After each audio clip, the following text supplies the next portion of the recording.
Hello and welcome to Vivid Education Classes. Today we are going to discuss एक topic आता है संस्कृत में और हिंदी दोनों में ही बराबर मार्क्स के लिए आता है, वो है संधि। क्या टॉपिक है? संधि। संधि हिंदी में भी आती है और संधि संस्कृत में भी। हिंदी और संस्कृत में दोनों में संधि का बराबर वेटेज रहता है। तो समझते हैं संधि होती क्या है। संधि का मतलब होता है सिंपल सा जोड़। मीन्स दो वर्णों के मेल से, मेल मतलब मिलने से, दो वर्णों के मेल से जो विकार उत्पन्न होता है, जो विकार उत्पन्न, उसे क्या बोलते हैं? उसे संधि बोलते हैं। मीन्स जब दो वर्ड मिलाए जाते हैं, क्या मिलाए जाते हैं? दो वर्ड मिलाए जाते हैं, उनके मिलने से जो विकार उत्पन्न होता है, उस विकार को ही हम संधि कहते हैं। एग्जाम्पल की अगर लूँ तो हिम प्लस आलय, तो एक वर्ड ये है, एक वर्ड ये है, तो बनेगा हिमालय। और यही क्या कहलाती है? ये हम जो कर रहे हैं, दो शब्द वर्ड जो मिला रहे हैं, उससे क्या बन रही है? संधि। सॉरी। जबकि दो शब्द जब मिलाए जाएंगे तो वो क्या कहलाएगा? समास। जबकि दो वर्ड मिलाते हैं तो क्या कहलाता है? संधि कहलाता है। संधि मूलतः तीन प्रकार की होती है। स्वर संधि, व्यंजन संधि एंड थर्ड वन विसर्ग संधि। तो स्वर संधि की डेफिनेशन हम कह सकते हैं कि जब दो स्वरों के मिलने से जो विकार उत्पन्न होता है, किससे? जब दो स्वर वर्ड आपस में मिलते हैं, जो विकार उत्पन्न होता है, उसे स्वर संधि बोलते हैं। दो व्यंजन या व्यंजन और स्वर के मिलने से जो विकार उत्पन्न होता है, उसे व्यंजन संधि कहते हैं। और जिस शब्द में विसर्ग का उपयोग वो क्या कहलाई जाती है? सिंपल भाषा में कहें तो विसर्ग संधि बोलते हैं। अगर मैं बोर्ड की बात करूं तो बोर्ड में सबसे ज्यादा जो सवाल पूछे जाते हैं वो स्वर संधि से पूछे जाते हैं। किससे पूछे जाते हैं? स्वर संधि से पूछे जाते हैं। स्वर संधि 5 प्रकार की होती है। पहला है दीर्घ संधि या फिर बोले दीर्घ स्वर संधि। सेकेंड वन वृद्धि स्वर संधि, दीर्घ संधि, वृद्धि संधि, गुण स्वर संधि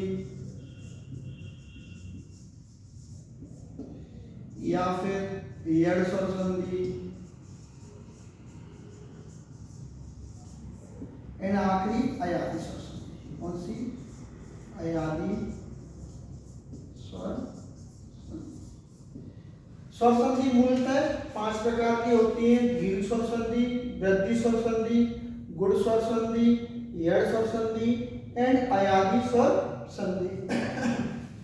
जबकि व्यंजन जो संधि है उसकी कोई विशेष प्रकार नहीं है, मतलब है, लेकिन 10th के बोर्ड के हिसाब से देखा जाए तो एक या दो सवाल व्यंजन संधि से मिलता जुलता आता है। वो भी बिल्कुल वो जो प्रीवियस ईयर में जो कुछ सवाल हटा हुआ आया है वही सवाल रिपीट होके वापस आते रहते हैं। तो इस चक्कर में हमारा जो मेन फोकस जिस संधि पे होगा वो संधि होगी स्वर संधि। ठीक है। अब हम एक एक करके स्वर संधि के बारे में पढ़ते हैं। पहले दीर्घ संधि पढ़ेंगे, फिर वृद्धि स्वर संधि, फिर गुण स्वर संधि, उसके बाद यड़ स्वर संधि, उसके बाद अयादी स्वर संधि हम पढ़ेंगे। तो सबसे पहले हम पढ़ते हैं दीर्घ स्वर संधि। याद रखना, मैं आपको केवल शॉर्ट तरीके या सिंपल ट्रिक्स बताऊंगा जिससे कि आपकी जो 5 मार्क्स की जो संधि होती है वो आपकी सॉल्व पेपर में आसानी से हो जाए। दीर्घ स्वर संधि में क्या होता है? ह्रस्व मतलब होता है छोटा, दीर्घ का मतलब होता है बड़ा। जब छोटा आ छोटे आ से मिले तो वो बड़ा आ बन जाता है, या छोटा ऊ छोटे ऊ से मिले या छोटा ऊ बड़े ऊ से मिले तो क्या बन जाता है, बड़ा ऊ बन जाता है। मीन्स मैं सिंपल बता दूं, छोटे आ जब छोटे आ से मिले, बड़ा छोटे आ से मिले, या कुछ भी लिख लो, या बड़ा छोटे आ से मिले फिर भी बड़ा बनेगा, या फिर छोटा आ बड़े आ से मिले फिर भी बड़ा आ बनेगा। दीर्घ का मतलब ही बड़ा होता है, दीर्घ का मतलब क्या होता है, बड़ा। ऐसे ऊ से मिले छोटा ऊ, छोटे ऊ से मिले तो बड़ा ऊ बन जाता है, बड़ा ऊ छोटे ऊ से मिले फिर भी बड़ा ऊ बन जाता है। एग्जाम्पल से और अच्छी तरीके से समझ में आएगा। जैसे एक शब्द लिया विद्या, एक शब्द लिया हमने आलय, तो लास्ट के प्लस के जो इधर का साइन है और प्लस के उधर का साइन है उस पर ध्यान दो। प्लस के इधर का साइन जो है वो क्या है, आ, और ये वाला जो वर्ड है ये वाला भी क्या है लास्ट में। अगर मैं इसको तोड़ के लिखूंगा तो मैं इसको क्या लिखूंगा, सिंपल कि विद प्लस आ है, तो आ ये वाला और ये वाला मिलकर क्या बनाएंगे, बड़ा आ बनाएंगे। तो इस प्रकार हम इसको लिखेंगे विद्यालय। क्या हो जाएगा ये, विद्यालय। तो जब भी विद्यालय आए, हिमालय आए, या फिर ये सब एग्जाम्पल आए तो समझ जाना ये संधि दीर्घ संधि है। जैसे ऊ की बात करूं तो भानु प्लस उदय, तो क्या होगा, भानुदय। ध्यान रखना जो शब्द बन रहा है उस शब्द का भी कुछ ना कुछ सेंस निकलना चाहिए, या संधि विग्रह में हम जिन शब्दों में संधि को तोड़ते हैं या जिन जिन शब्दों में तोड़ रहे हैं उनका भी कुछ ना कुछ सेंस निकलना चाहिए। जैसे भानु प्लस उदय तो क्या हो गया, भानुदय। और एग्जाम्पल बताऊं मैं आपको तो सीमा प्लस अंत, सीमा प्लस अंत, तो इसकी संधि बनेगी सीमांत। क्या बनेगी, सीमांत। तो जब भी बड़े आ, बड़ा ऊ, बड़ी ई दिखे, क्या दिखे, बड़ा आ, बड़ी ई, या बड़ा ऊ लिखे, ऊ दिखे सॉरी, तो आप सीधे समझ जाना कि किसकी बात कर रहा है, दीर्घ स्वर संधि की बात कर रहा है।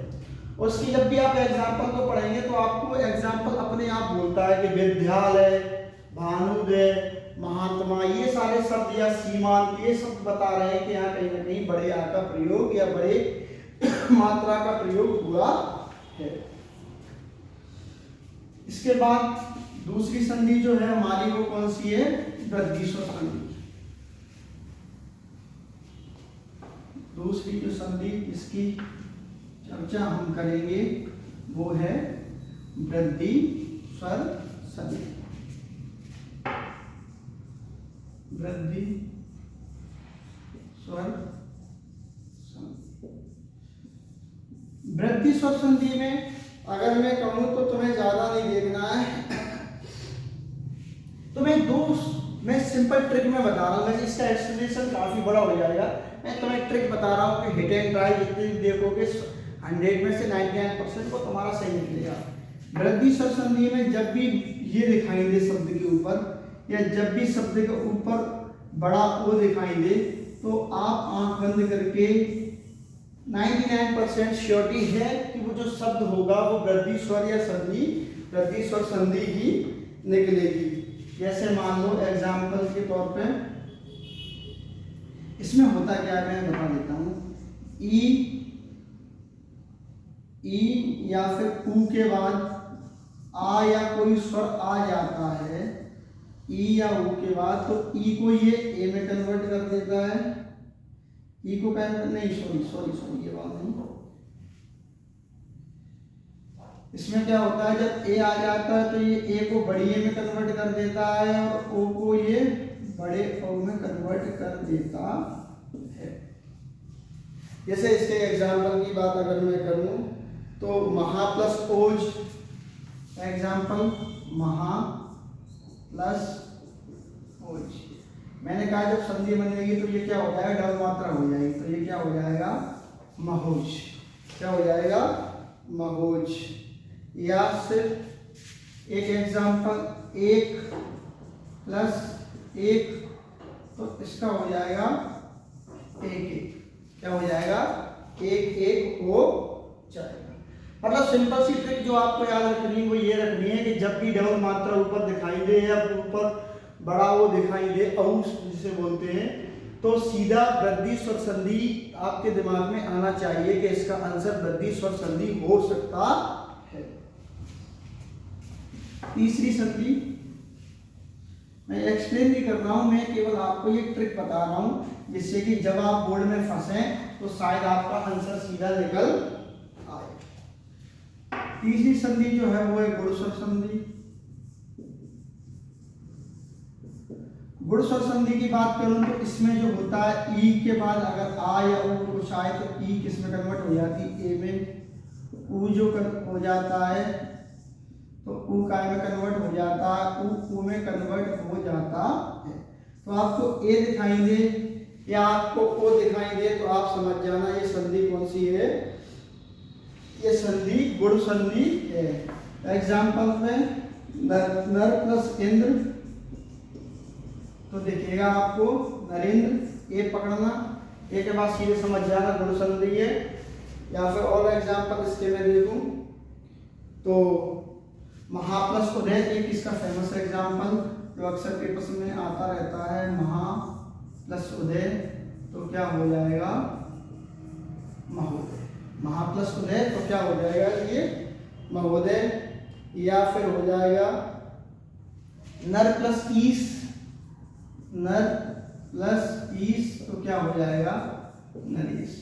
जो मैंने ट्रिक बताई है वो ट्रिक ध्यान रखना। गुण स्वर अगर ए ओ दिखाई दे तो गुण संधि है, या फिर बड़ी ए या बड़ा औ दिखाई दे तो वृद्धि स्वर संधि है। आपसे बस ये पूछेगा इस शब्द के अंदर संधि कौन सी है, तो आप सिंपल सा लॉजिक लगाना, ए और औ दिखाई दे रहा है तो गुण संधि है, ए और औ दिखाई दे रहा है तो वृद्धि स्वर संधि है। इसके बाद 4th नंबर पे जो आती है संधि, वो जो संधि 4th नंबर पे आती है वो संधि है यड़ स्वर संधि। कौन सी संधि है, यड़ स्वर संधि। अगर मैं यड़ स्वर संधि की बात करूं तो 100 में से 99% जब आधा अक्षर दिखाई दे, क्या दिखाई दे, आधा अक्षर दिखाई दे, तो वो संधि कौन सी होती है, यड़ स्वर संधि होती है। जैसे स्वागत, स्वागत की संधि टूटेगी क्या बनाई, सु प्लस स्वागत, ठीक है। तो आधा अक्षर दिखाई दे, मोर एग्जांपल देखूं मैं, स्वागत के बाद प्रत्येक, आधा अक्षर दिखाई दे रहा है। और एग्जांपल इसके बताओ, अन्वित, आधा अक्षर दिखाई दे रहा है, ठीक है। इसके बाद अत्यंत, आधा अक्षर दिखाई दे रहा है। इसके बाद प्रत्यक्ष, आधा अक्षर दिखाई दे रहा है। सिंपल सा लॉजिक क्या लगाना है, जब भी जिस संधि में आधा अक्षर दिखाई दे तो मान लो यड़ स्वर संधि है, ओ ए दिखाई दे तो गुण संधि है, औ और आई दिखाई दे तो वृद्धि संधि है, बड़ा अक्षर दिखाई दे, बड़ा आ, बड़ा उ, बड़ा ई, तो कौन सी संधि है, तो फिर वो वाली जो संधि है वो कौन सी संधि है, वो दीर्घ स्वर संधि है। लास्ट है अयादी स्वर संधि। कौन सी संधि, अयादी स्वर संधि। अयादी स्वर संधि के अंदर अगर मैं बात करूं तो अयादी में क्या होता है, अयादी में देखना कहीं ना कहीं जहां प्लस हो या बीच में शब्द जुड़े हो या चार शब्द दिखाई देंगे, आए, आय, अब, कौन सी चार शब्द दिखाई देंगे, आय, आय, अब और आप, चार शब्द दिखाई देंगे। जैसे भवन, जैसे पवन, जैसे